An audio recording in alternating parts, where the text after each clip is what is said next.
வணக்கம். அதாவது நம்ம பார்த்தது போல இந்த விருதுகளானது பத்ம விருதுகள் ஆண்டுதோறும் அறிவிக்கப்பட்டு வருகின்றன. அது குடியரசு தினத்திற்கு முந்தைய தினம் அறிவிக்கப்படுவது வழக்கம். நான் பார்த்தது போல பத்ம விபூஷன், பத்மபூஷன், பத்மஸ்ரீ விருதுகள் அறிவிக்கப்படுவது வழக்கமாகும். அந்த வகையில் தான் தற்பொழுது இந்த விருதுகளானது அறிவிக்கப்பட்டுக் கொண்டிருக்கின்றது. பத்ம விருதுகள் ஆண்டு பார்த்தது போல இந்த குடியரசு தினத்துக்கு முந்தைய நாள் அறிவிக்கப்பட்டு வருகின்றது. இந்த 2026ஆம் ஆண்டு குடியரசு தினத்தை முன்னிட்டு அறிவிக்கப்பட்ட பத்ம விருதுகளுக்கான பரிந்துரை நடைமுறைகள் கடந்த ஆண்டு மார்ச் 15ஆம் தேதியே தொடங்கி இருந்தது. அந்த பத்ம விருதுகளுக்கான பரிந்துரைகள் தேசிய விருதுகள் இணையதளமான awards.gov.in அந்த தளத்தில் பெறப்பட்டது. அந்த பத்ம விருதுகளுக்கான பரிந்துரைகளுக்கான கடைசி தேதி ஜூலை 31 என முதலில் அரசு அறிவித்திருந்தது. அதன் பிறகு ஆகஸ்ட் 15 வரை நீட்டிக்கப்பட்டு அந்த விண்ணப்பங்களானது பெறப்பட்டது. அந்த வகையில் தான் இந்த விருதுகளானது தற்பொழுது அறிவிக்கப்பட்டுக் கொண்டிருக்கின்றன.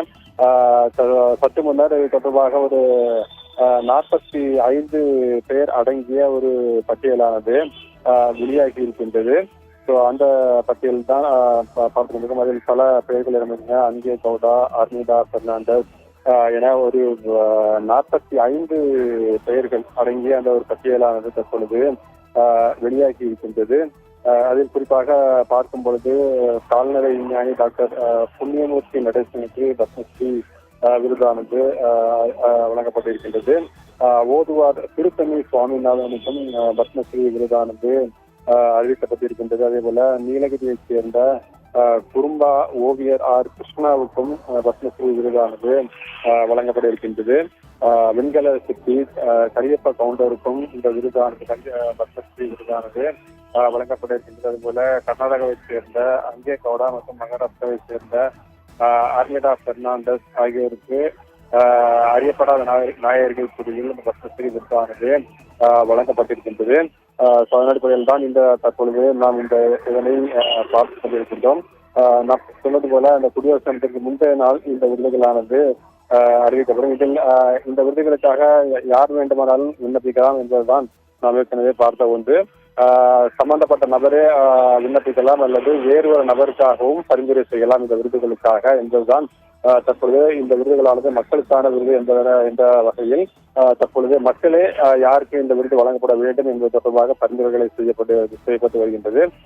அசாதாரணமான பங்களிப்புகளை செய்யக்கூடிய சாதாரணமான ஒரு இந்தியர்களை கொண்டாடும் கொள்கையை தான் இந்த பத்ம விருதுகளானது தொடர்ந்து அதற்காகத்தான் அறிவிக்கப்பட்டு வருகின்றது. இந்த ஆண்டு பத்ம விருதுகள் இந்தியாவின் அனைத்து பகுதிகளிலிருந்தும் அங்கீகரிக்கப்படாத பல நாயகர்களை அங்கீகரிக்கும் வகையில் இந்த விருதுகளானது வழங்கப்படுவதாக தெரிவிக்கப்பட்டிருக்கிறது. ஒவ்வொருவரும் பெரும் தனிப்பட்ட இன்னல்களையும் துயரங்களையும் கடந்து தாங்கள் தேர்ந்தெடுத்த துறைகளில் சிறந்த விளங்குவோர் மட்டுமல்லாமல் சமுதாயத்திற்கும் சேவை செய்தவர்களாக இருப்பார்கள் இந்த விருது அறிவிக்கப்படுபவர்கள். இதில் வெளிமநிலை, பிற்படுத்தப்பட்ட மற்றும் தலித் சமூகங்கள், பழங்குடியினர் மற்றும் தொலைதூர கடினமான நிலப்பரப்புகளை சேர்ந்த தனிநபர்கள் என அனைத்து தரப்பினரும் இந்த விருது வழங்கப்படுவதில் அடங்குவார்கள். இவர்கள் மாற்றுத்திறனாளிகள், பெண்கள், குழந்தைகள், தலித்துகள் மற்றும் பழங்குடியினரின் சேவைக்காக தங்களுடைய வாழ்நாள் முழுவதையுமே அர்ப்பணித்தவர்கள் என்கின்ற வகையில் தான் இந்த விருதுகளானது வழங்கப்பட்டு வருகின்றது. அது மட்டுமல்லாமல் இவர்கள் சுகாதாரம், கல்வி, வாழ்வாதாரம், சுகாதார நிலைத்தல் போன்றவற்றை மேம்படுத்துவதிலும் பணியாற்றியவர்களாகத்தான் இருப்பார்கள். அவர்கள் தான் தேர்ந்தெடுக்கப்பட்டு இந்த விருதுகளானது தொடர்ந்து அறிவிக்கப்பட்டு வருகின்றது. அதன் அடிப்படையில் பார்க்கும்பொழுது இந்தியாவின் பழமையான பாரம்பரியத்தை பாதுகாப்பது மற்றும் எல்லை மாநிலங்களில் தேசிய ஒருமைப்பாட்டை மேம்படுத்துவது முதல் பழங்குடி மொழிகள் மற்றும் பழங்குடி தற்காப்பு கலைகளை மேம்படுத்துவது வரை அழிந்து வரும் கலைகள் மற்றும் நெசவுகளை பாதுகாப்பது முதல் தேசத்தின் சுற்றுச்சூழல் செல்வத்தை பாதுகாப்பது, தூய்மையை முன்னெடுத்து செல்வது என இந்த விருது பெற்றவர்கள் அனைவருமே இந்தியாவுடைய விஷயத்தில் சேவை செய்வதில் தங்களுடைய அன்றாட வாழ்க்கையை வாழ்ந்து அமைதியாக வாழக்கூடிய சாதாரண இந்தியர்களை அங்கீகரிக்கும் வகையில் தான் இந்த விருதுகளானது வழங்கப்படுகின்றது. அந்த வகையில் தற்பொழுது இந்த விருதுகள் அறிவிக்கப்பட்டுக் கொண்டிருக்கின்றது. அதன் அடிப்படையில் தான் தற்பொழுது பத்மஸ்ரீ விருதுகளானது அறிவிக்கப்பட்டிருக்கின்றது. பத்மபூஷன், பத்மவிபூஷன் ஆகிய விருதுகளின் பட்டியலும் இன்னும் சற்று நேரத்தில் வெளியாக இருக்கின்றது. மித்ரன், மற்றும் ஒரு கேள்வி. பத்ம விருதுகளில் பத்மஸ்ரீ விருது முதற்கட்டமாக 45 பேருக்கு அறிவிக்கப்பட்டிருக்கிறது. அதைத் தொடர்ந்து பத்மபூஷன், பத்ம விபூஷன் ஆகிய விருதுகள் எப்பொழுது அறிவிக்கப்படும்? இப்போ வருஷ பொதுவாக வந்து இந்த விருதுகள் இந்த குடியரசு தினத்துக்கு முந்தைய நாள் பெரும்பாலும் அந்த மாலை பொழுதில் பெரும்பாலும் இது போன்ற அந்த பட்டியலானது வெளியாவது வழக்கம். ஆனால் தற்பொழுது இந்த தினம் பார்க்கும் பொழுது இந்த பிற்பகலிலேயே தற்பொழுது இந்த பட்டியலானது வெளியாகி இருக்கின்றது. அதன்படி பார்க்கும் பொழுது அந்த பத்மஸ்ரீ, பத்மபூஷன், பத்ம விபூஷன் என அந்த விருதுகளானது 3 இதில் வழங்கப்படுவது வழக்கம். நான் பார்த்த போல அந்த பத்ம விருதுகள் வந்து பத்ம விபூஷன், பத்மபூஷன், பத்மஸ்ரீ இதுதான் இந்த நாட்டினுடைய உயரிய சிவிலியன் விருதுகள். இது வந்து 1954 நிறுவப்பட்ட இந்த விருதுகள் வந்து நாம் தொடர்ந்து இது வழங்கப்பட்டு வருகின்றது. நான் பார்த்தது போல கலை, இலக்கியம், கல்வி, விளையாட்டு, மருத்துவம், சமூக பணி, அறிவியல், பொறியியல், பொது விவகாரங்கள், குடிநீர் போன்ற அனைத்து துறைகளையும் உள்ளடக்கிய இந்த அனைத்து துறைகளிலுமே சிறந்த மற்றும் விருதுகளுக்கான சாதனைகளுக்காக இது வழங்கப்படுகின்றது.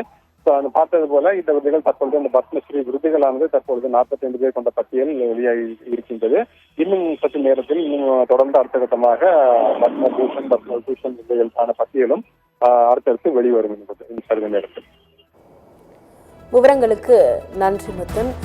மத்திய அரசு 2026ஆம் ஆண்டுக்கான பத்ம விருதுகளை அறிவித்திருக்கிறது. அதன்படி முதற்கட்டமாக 45 பேருக்கு பத்மஸ்ரீ விருதானது அறிவிக்கப்பட்டிருக்கிறது. முக்கிய செய்தியாக பார்த்தும் விவரங்களை சிறப்பு செய்தியாளர் மித்ரன் வழங்கியதை கேட்டோம்.